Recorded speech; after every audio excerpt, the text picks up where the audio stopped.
ขอเสียงตบมือดังๆต้อนรับนางแบบตัวน้อยแคนดี้เทพธิดาวงศาอายุ 4 ปีนางแบบแอมบาสเดอร์จากโครงการบิวตี้จากโรงเรียน2 ภาษาลาวจีน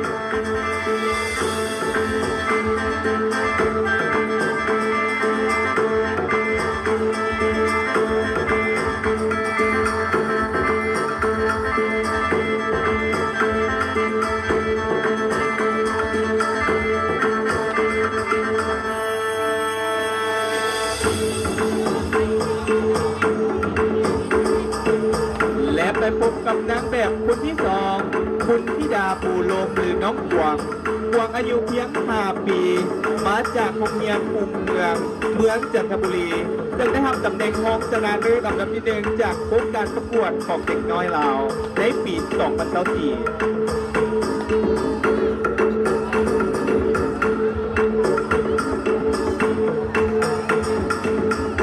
ไปต่อกันด้วยน้องนางแบบคนที่ 3เมลิซาอินซานอายุ 6 ปีจึงได้รับตำแหน่งชนะเลิศอันดับที่ 1จากโครงการประกวดบิวตี้ตำแหน่งมินิมิสอินเตอร์เนชั่นแนลบิวตี้พาวเวอร์ลาวประจำปี 2024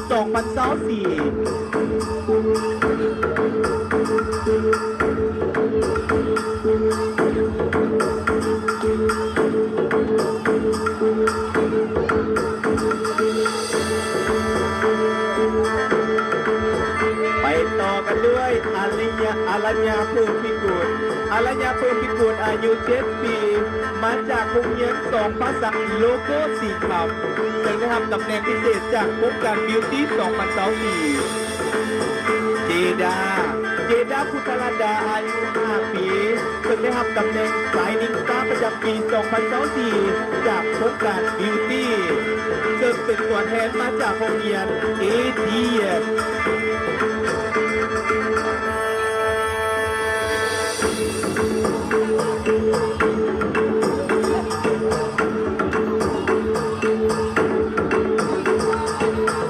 ไม่เจริญคงพาณิชย์อายุ 9 ปี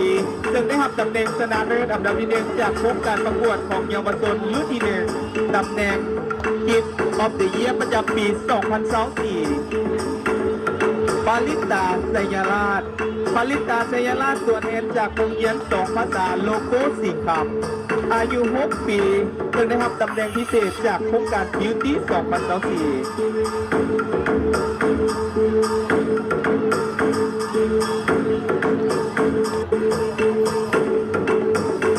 พงพระจันทร์ดวงสวัสดิ์อายุ 8 ปีจากกลุ่มเยาวชนศูนย์กลางเจ้าดุงประชาชนปฏิวัติลาวและเป็นอีกหนึ่งน้องที่สามารถคว้าตำแหน่งมาจากประเทศอินโดนีเซีย Mini Miss World of the World 2024 from Indonesia in 2024และไปต่อกันด้วยน้องนางแบบคนต่อไปเทวลินอายุ 7 ปีซึ่งได้รับตำแหน่งพิเศษจากโครงการ Beauty Power Now ประจำปี 2024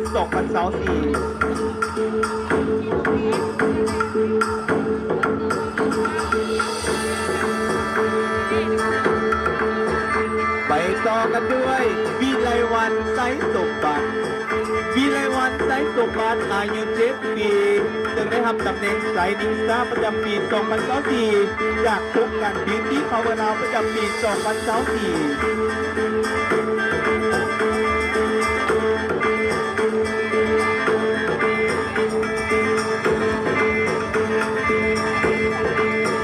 พรสุดาธรรมจักรอายุ 10 ปีซึ่งได้รับตำแหน่งชนะเลิศอันดับที่ 1จากโครงการ Beauty Power Now ประจำปี 2024 Mini Little Miss Universe Beauty Power Now 2024และยังเป็นตัวแทนของเยาวชนลาวไปประกวดอยู่ต่างประเทศอีกด้วยไปต่อไปเอลินาบินาภาส่วนมีชัยผู้ชนะเลิศอันดับที่ 1จากโครงการประกวดมาจากประเทศอินโดนีเซียตำแหน่ง Kid of the World ประจำปี 2025ซึ่งเป็นน้องเยาวชนที่สามารถคว้าตำแหน่งมาจากต่างประเทศจากผู้เข้าประกวดในทั่วโลก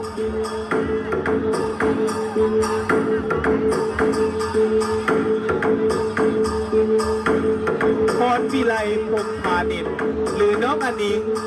งอายุ 11 ปี ซึ่งได้รับตำแหน่งชนะเลิศอันดับที่ 1 ของผู้เข้าประกวดโครงการ Kid of the Year ประจำปี 2024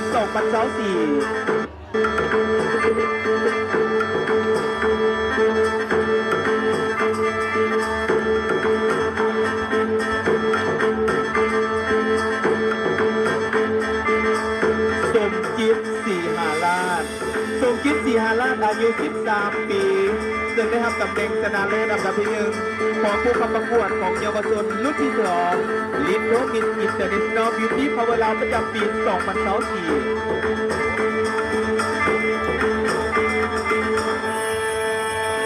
ลิงมณิยมจันทวงศ์มณิยมจันทวงศ์อายุ 13 ปีผู้ชนะเลิศอันดับที่ 1 จากโครงการประกวดจากกลุ่มเยาวชนศูนย์กลางสาวดุงประชาชนปฏิบัติลาวในปี 2023 ซึ่งได้รับตำแหน่ง Pretty Miss International Beauty Power ลาวประจำปี 2023 เดือนงามจันทวิไสอายุ 10 ปี ซึ่งได้รับตำแหน่งชนะเลิศอันดับที่ 1 ของเยาวชนรุ่นที่ 1 จากกลุ่มเยาวชนศูนย์กลางสาวดุงประชาชนปฏิบัติลาวในปี 2021 ซึ่งได้รับตำแหน่ง Mini Miss Universe Beauty Power ลาวประจำปี 2021 และเป็นต่อกันด้วยสุภาวิดาเสยวงศ์ผู้ชนะเลิศอันดับที่ 1 จากโครงการประกวดของเยาวชนรุ่นที่ 2 จากกลุ่มเยาวชนศูนย์กลางสาวดุงประชาชนปฏิบัติลาว Little Miss World Beauty Power ลาวประจำปี 2023 และยังเป็นผู้คว้าตำแหน่งมาจากประเทศอินโดนีเซีย Little Miss World Kid of the World ประจำปี 2024 จากอินโดนีเซีย สุภาวิวัฒน์เสยวงศ์นายแบบชายจากกลุ่มเยาวชนศูนย์กลางสาวดุงประชาชนปฏิบัติลาวและยังเป็นผู้ที่คว้าตำแหน่งชนะเลิศอันดับที่ 1 มาจากประเทศอินโดนีเซีย Little Mr. Universe Kid of the World ประจำปี 2024 คุณไซกุลวงศ์อายุ 10 ปี Little Mr. International Beauty Power ลาวประจำปี 2024 และไปต่อกันด้วยทันทพรดวงสวัสดิ์ผู้ที่คว้าตำแหน่งจากกลุ่มเยาวชนศูนย์กลางสาวดุงประชาชนปฏิบัติลาวและเป็นอีกหนึ่งน้องนายแบบที่เข้าร่วมการประกวดอยู่ที่ประเทศอินโดนีเซียซึ่งได้รับตำแหน่ง Mini Mr. World Kid of the World ประจำปี 2024 เกตสุวรรณปู่ลมอายุ 9 ปี Mr. Ambassador Beauty Power ลาวประจำปี 2024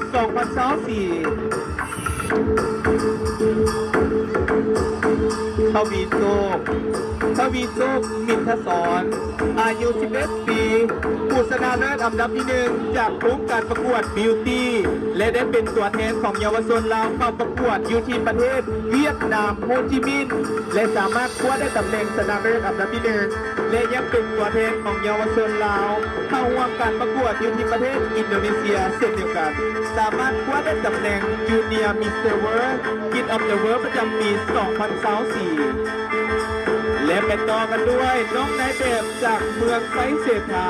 หรือว่า The Winner of Chinese New Year ประจำปี 2025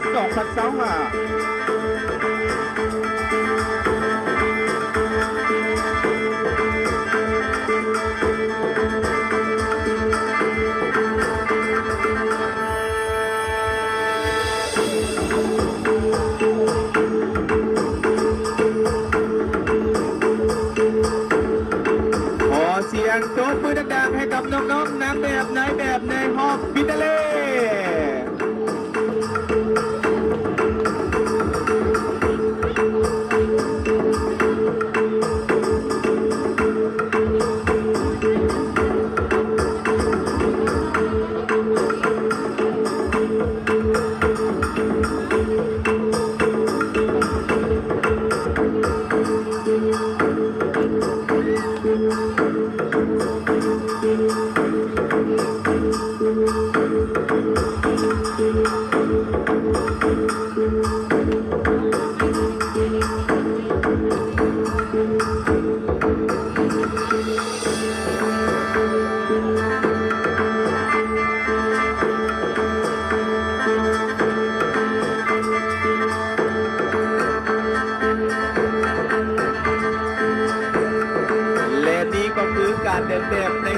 สุดผ้าขาวม้าลาวหรือว่าภาษาพื้นบ้านเป็นผ้าอีโปลาว